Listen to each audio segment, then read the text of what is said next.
Yo, dahil wala lang akong maisip na content, ito na lang muna ang gagawin ko ngayon. Napanood ko to kay Ace Hombre, yung gaganyan, tapos gagawa ng kwento, ganon. So credits kay Ace Hombre. So ayun, simulan na natin. So ako nga po pala si Window, o mas kilala sa pangalang Inidoro. Inidoro po yung tinawag sa akin ng karamihan kasi ako daw po ay mukhang spaceship. Spaceship po yung tingin nila sa akin kasi kung ang daw po talaga, pag tinitigan akong mabuti, ako daw po ay mukhang bakla. O minsan mukha naman daw po akong tooth fairy. Hindi, minsan kasi alam ko talaga mapagbiro sila eh. Pero ang totoong tingin talaga nila sa akin na isa daw akong mukhang demonyo.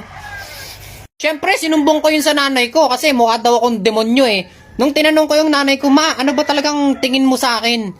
Ang sagot sa akin, "Anak, ang tingin ko talaga sa'yo mukha kang itlog."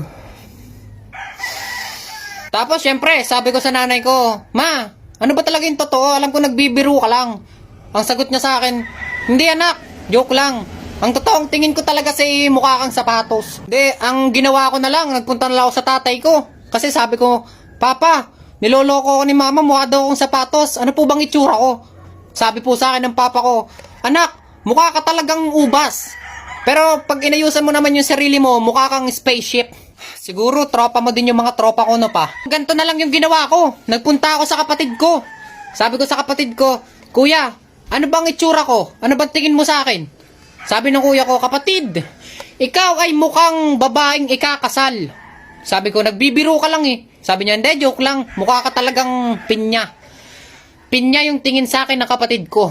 So ako syempre naisip ko pinaglololoko ko ng mga tao dito, pupunta na lang ako sa salamin namin.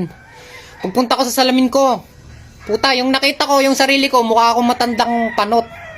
Pero nung tinitigan ko ng ayos, mukha naman akong roller coaster. Tinry ko mag side view, mukha naman daw po akong talong. Putang ina, ayoko na.